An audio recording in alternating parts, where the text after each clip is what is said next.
Today is Wednesday, February 11th, 2026, and today is National Make a Friend Day, which feels like the calendar politely suggesting we all initiate a conversation and immediately regret it. Welcome to This Day in History from, wait, that's random. I'm your host, C.L. Burns. On this day in 1863, the first patent for a fire extinguisher was issued. Before this, fire safety was mostly about prevention. You tried not to start a fire. And if one started anyway, that was a problem for everyone nearby. Fire extinguishers changed that. They made response portable. Instead of waiting for help, individuals could act in the moment. Danger became something you could interrupt. And that matters because panic doesn't wait for instructions. Fire extinguishers weren't about eliminating risk. They're about giving people a chance to manage it. Once safety becomes something you can carry, behavior changes. People take risks differently when they know that there's a backup plan. The same quiet improvement shows up again on this day. In 1939, the first commercial FM radio station began broadcasting. Before FM, radio was noisy. Static was just part of the experience. You listened through interference and accepted it.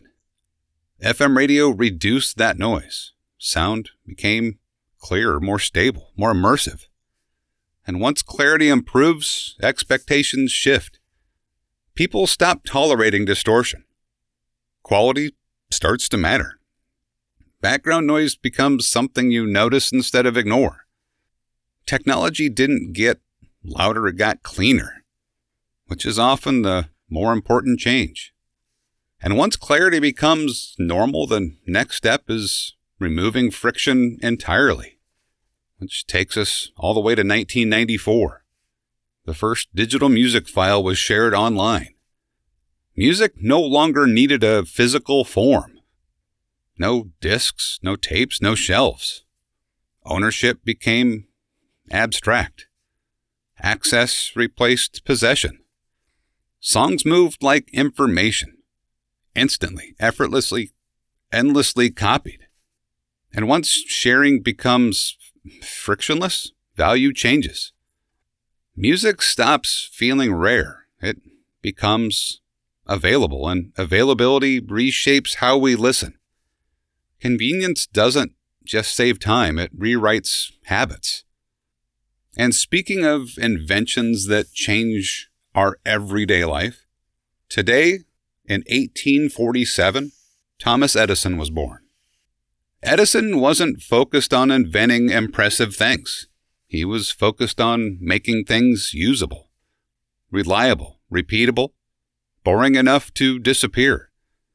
He understood that inventions don't change life until people stop noticing them, which fits surprisingly well with everything that happened on this day. When you line these moments up, of course, a pattern starts to appear. I say that every day. Safety becomes manageable. Clarity becomes expected. And access becomes invisible.